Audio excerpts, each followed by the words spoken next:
Hey friends, are you ready to up your meatball game? Well, you've come to the right place because I'm going to show you how to make Asian glazed meatballs with Israeli couscous and Zoodles.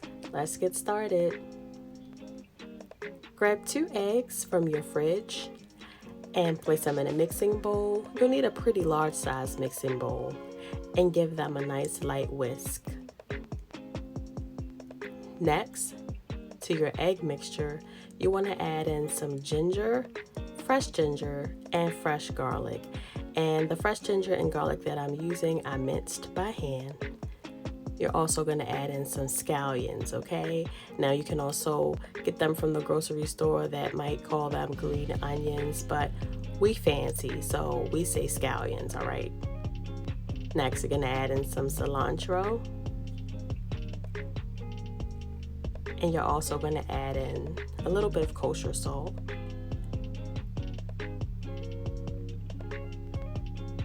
You'll also add in some sesame oil. I love sesame oil. In all of my Asian dishes, this is a must. It gives it a nice nutty flavor, and a little bit goes a long way. So if you do not use sesame oil, make sure you add that to your regular rotation. Next, we're going to use some low sodium soy sauce. Please make sure that your soy sauce is low sodium. We do not want any high blood pressure creeping up on us, right? So just make sure you grab the low sodium soy. It tastes exactly the same. Next, we're going to use some panko breadcrumbs, the plain unseasoned. Going to mix this up, and I don't know about you, but at this point, this is smelling amazing. So next to this mixture, we have one more thing we need to add before we add in our meat, and it is our heavy whipping cream. Now, a lot of people don't like to cook with turkey because they feel like it comes out pretty dry, but the heavy whipping cream is a secret to making sure that your turkey meatballs stay nice and moist. Now I'm adding in my ground turkey. You can change this up if you like and use ground beef or ground chicken, but I prefer ground turkey just because it's lighter. To me, it digests a lot easier. So I like to stick with ground turkey, and you see I'm using a lot of ground turkey. We usually eat something like this for a couple of days. My family loves leftovers. So I'm making a large batch of meatballs. This is about 3 pounds actually of ground turkey. So you will eat off of this for a few days. But if you don't want this many, you can just cut it down, cut the recipe down, cut it in half. Now you want to get this nice and mixed in. You want to get down and dirty, right? You see, that's why I have on gloves, so I can get down and dirty. But I also have on gloves because my nails aren't done, and I can't have y'all talking about me, okay? So just make sure you use some nice food safe gloves to mix this up. Now that it is all mixed up, you're gonna grab a baking sheet and some parchment paper and a 1/4 measuring cup. And you're just gonna simply spoon out your mixture. Make sure it's in nice balls, nice pretty well-formed balls, and put it on your parchment paper. Now you'll just continue to do this until you filled up the pan. I usually get about 3 to 4 meatballs across and maybe 4 rows going up and down. So you just want to make sure that you space them enough distance in between so that they don't, get stuck to each other. You're going to bake this at 425. Depending on your oven, my oven cooks pretty fast, so 425 for about 20 minutes will have these things done. Let's get started with our glaze. We're going to start off with some brown sugar, light brown sugar, and to that I'm going to add in ketchup. Now here's an important note about ketchup. Please, name brand ketchup. All right, y'all know how I am with name brands. Some things you can cut corners with, but some things you cannot, and ketchup is one of those. All right, I'm not going to tell you which brand I use because they don't pay me to promote them. Not yet. But make sure you use good name brand ketchup. All right, now we're going to make sure that we get our honey in. This is going to add into the flavor. The meatballs going to make it a little more sweet, and it's going to help to thicken up our glaze as well. Next, we're going to add in our soy sauce.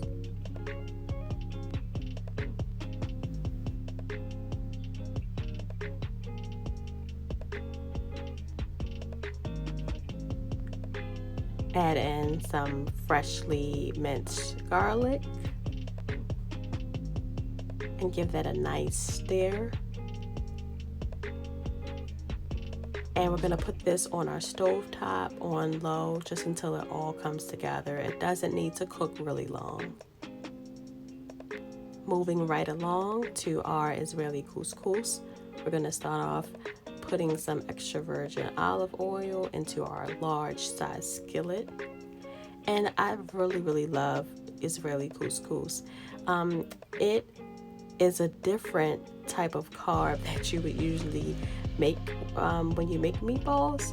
Most people would have meatballs and mashed potatoes, but I love Israeli couscous because the texture is just different than what most people are used to, and my kids love it, and it just breaks up the mundane type of sides that most people usually have.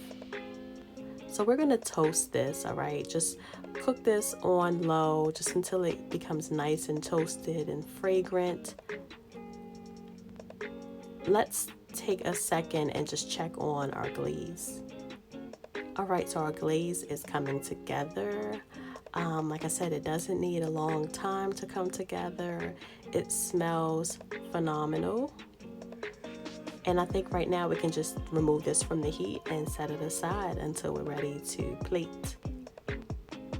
All right, so back to our couscous. I'm gonna add in some spiced living, everything bagel seasoning. If you don't have it, shame on you. You can use some different color sesame seeds. If not, I'm gonna also add in some more garlic, some more ginger, because I just want to flavor every element of this dish.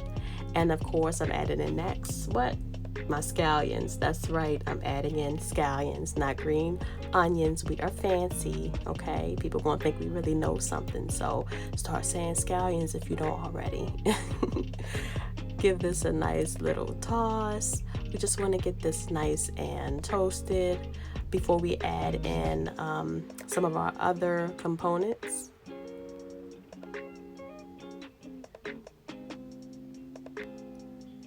To this, we're going to go ahead and add in some more soy sauce, low sodium, remember. And we're also going to add in just a few drops of our sesame oil. We don't need a lot, we just want a little bit to get that flavor in.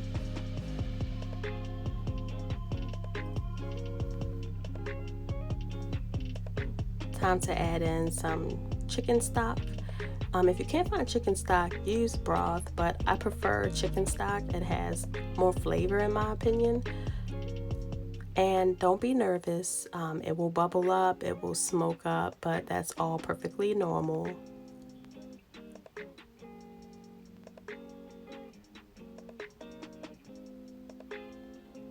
We're going to cover this and come back to it.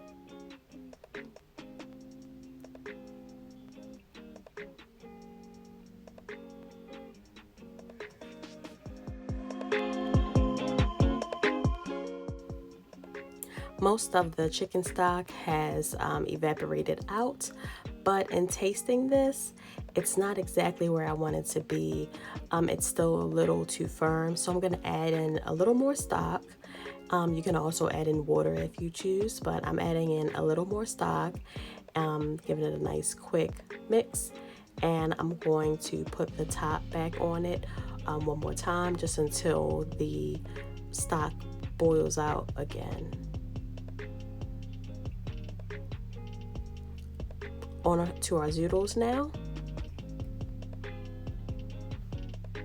You can decide if you want to purchase the pre-packaged Zoodles, which is what I did, or if you want to buy zucchini and spiralize it by hand. I just wanted to take a shortcut, okay? I know life is kind of hectic for a lot of us. It's okay to take some shortcuts sometimes, and this is a shortcut that I decided I wanted to take when it came to this meal. So I know it costs a lot more money, but hey, convenience. You got to pay for convenience sometimes. Add in some of the spiced living everything bagel seasoning or your own mixture that you make with sesame seeds. And we're just going to give it a quick stir. We don't want to over mix this, and we don't want to overcook it, because Zoodles should be nice and crispy and crunchy with just a little tenderness on the inside. And you also want to make sure you keep the color in, the nice pretty green in the skin, so we don't want to overcook it. Of course, I'm going to add in a little more soy and a little more sesame oil.